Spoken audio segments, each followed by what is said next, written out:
Sering dengar kapal kecelakaan karena human error? Jangan percaya dulu. Investigasi Yale mengungkap fakta mengerikan. 1 dari 5 pelaut punya pikiran bunuh diri saat bertugas. Depresi berat dan gaji kecil itu pemicu utamanya. Bukan karena mereka tidak becus kerja. Kita sedang menghadapi krisis maritim 2026. Berapa harga nyawa pelaut sebenarnya? Simak fakta yang disembunyikan industri ini.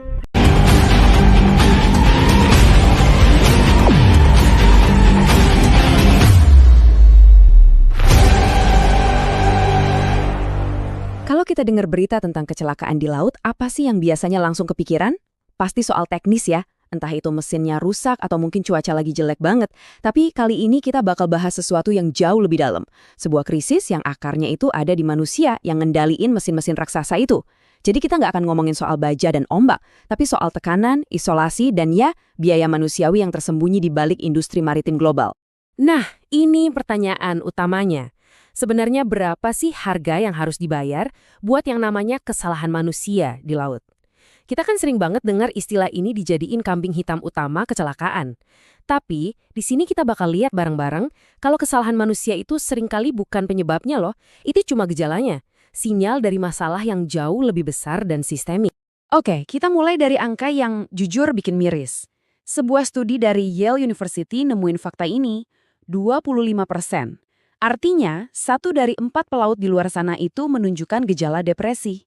Coba bayangin, angka ini jauh lebih tinggi dari populasi pekerja pada umumnya. Dan inilah fondasi dari krisis yang lagi kita omongin. Dan kalau Anda pikir angka tadi udah parah, tunggu dulu. Data berikutnya ini lebih bikin ngeri lagi. 20% pelaut atau 1 dari 5 orang ngaku pernah punya pikiran buat bunuh diri. Ini bukan lagi soal statistik, ini tuh darurat kesehatan mental yang nyata, yang terjadi di tengah lautan, jauh dari mata kita semua. Kelelahan mental kayak gini inilah yang jadi akar dari banyak insiden. Sekarang coba kita sambungin ya, krisis manusianya ini sama duit. 1 aja kecelakaan besar. Contohnya kayak runtuhnya jembatan Baltimore, itu kerugiannya ditaksir bisa sampai $1,5 miliar. Jadi, pas seorang kru yang depresi atau super lelah, kehilangan fokus sedetik aja, risikonya itu bukan cuma ke nyawanya dia, tapi juga ke aset miliaran dolar dan kelancaran seluruh rantai pasok global. So, ini dia intinya. Kesalahan manusia itu bukan akar masalahnya, itu cuma gejalanya. Gejala dari apa? Dari isolasi yang ekstrim, capek yang kronis, tekanan finansial, dan sebuah sistem yang gagal melindungi asetnya yang paling berharga, manusianya itu sendiri. Nah, sekarang yuk kita bedah akar masalah yang sebenarnya. Oke, di bagian pertama ini kita akan bongkar sebuah paradoks. Sebenarnya, tuh ada banyak banget peraturan dan konvensi yang dibikin buat ngelindungin pelaut. Tapi, kenyataannya di lapangan, hak-hak yang kelihatannya bagus di atas kertas itu seringkali cuma jadi tulisan aja. Nggak pernah benar-benar dirasain dalam praktek sehari-hari.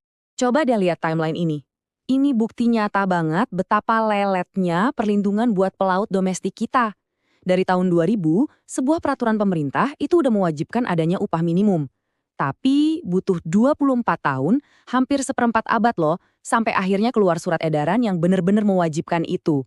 Bayangin, lebih dari 2 dekade, para pelaut dibiarin dalam ketidakpastian finansial yang terus-menerus. Padahal ya, di level global itu udah ada standarnya yang jelas banget. Namanya Konvensi Perburuhan Maritim atau MLC 2006. Konvensi ini tuh sering disebut sebagai piagam hak asasi pelaut dan jadi pilar keempat hukum maritim internasional. Indonesia bahkan udah ngeratifikasi ini di tahun 2016. Harusnya ini jadi jaminan buat standar minimum upah, jam kerja, sama kondisi hidup yang layak. Dan salah satu prinsip paling dasarnya tuh ini. Upah yang setara untuk pekerjaan yang nilainya setara, tanpa diskriminasi. Jelas banget kan? Fundamental banget. Tapi pertanyaannya, beneran nggak sih prinsip ini diterapin di lautan lepas? Oke, sekarang kita masuk lebih dalam buat ngeliat gimana mesin eksploitasi ini sebenarnya jalan. Di bagian ini, kita akan kupas mekanisme-mekanisme spesifik yang bikin hak-hak yang seharusnya dijamin hukum itu jadi kayak nggak ada artinya di tengah lautan. Nah, ini dia visual yang benar-benar nunjukin diskriminasinya. Buat kerjaan yang sama, di kapal yang sama, dengan tanggung jawab yang persis sama, seorang perwira dari Indonesia bisa dibayar cuma setengahnya dari gaji rekannya yang dari Eropa. Ini bukan beda dikit ya, ini tuh jurang. Sebuah pelanggaran sistemik terhadap prinsip kesetaraan yang tadi kita bahas. Industri itu sering banget ngeles pakai alasan prinsip negara tempat tinggal. Katanya sih gaji disesuaikan sama biaya hidup di negara asal. Tapi pengadilan hak asasi manusia di Belanda udah ngasih putusan telak. Praktik ini adalah diskriminasi langsung berdasarkan kebangsaan dan ras. Jadi ini bukan perdebatan lagi, ini udah vonis hukum yang bilang kalau praktek kayak gitu ilegal. Alat eksploitasi lainnya, kontrak kerjanya sendiri atau PKL. Seringkali ini tuh dokumen mau ambil atau tinggalin yang posisinya lemah banget buat pelaut. Kontraknya sering nggak jelas soal kompensasi lembur, melanggar standar MLC 2006, dan diperparah lagi sama penegakan hukum dari negara yang lemah. Ini nih yang menciptakan celah impunitas yang akhirnya dimanfaatin sama pihak-pihak yang nggak bertanggung jawab. Oke, kita udah lihat masalahnya. Sekarang, gimana solusinya? Ini bukan lagi soal biaya, tapi soal investasi. Investasi pada mesin manusia yang ada di atas kapal. Bagian ini bakal nunjukin kalau kesejahteraan kru itu bukan beban, tapi justru strategi bisnis yang paling cerdas.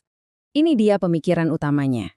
Kesejahteraan kru yang baik itu bukan biaya, justru itu adalah strategi manajemen risiko yang paling efektif. Kenapa? Karena kru yang sehat secara mental dan finansial adalah benteng pertahanan terbaik buat mencegah kecelakaan yang bisa bikin rugi miliaran dolar.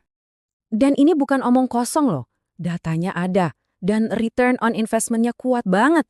Program kesejahteraan kru itu bisa neken biaya kesehatan sampai 62%, ningkatin produktivitas 54%, dan naikin tingkat kehadiran sampai 56%. Angka-angka ini nunjukin kalau investasi ke manusia itu balik modalnya berkali-kali lipat. Terus langkah konkretnya apa? Ada 4 pilar strategis yang wajib diterapin. Pertama, kasih upah yang adil dan stop diskriminasi. Kedua, kasih mereka koneksi internet buat ngelawan isolasi. Ketiga, latih para perwira senior buat jadi pemimpin yang empatik. Dan yang keempat, bangun sistem dukungan kesehatan mental yang benar-benar bisa diakses dan aman buat para kru. Sebagai penutup, saya mau tinggalin satu pertanyaan buat kita renungin bareng-bareng. Apa sih aset paling mahal di sebuah kapal? Apakah lambung bajanya yang harganya jutaan dolar? Ataukah kru manusianya yang setiap hari mengoperasikan kapal itu? Jawaban kita atas pertanyaan ini akan menentukan masa depan keselamatan dan keberlanjutan industri maritim kita semua.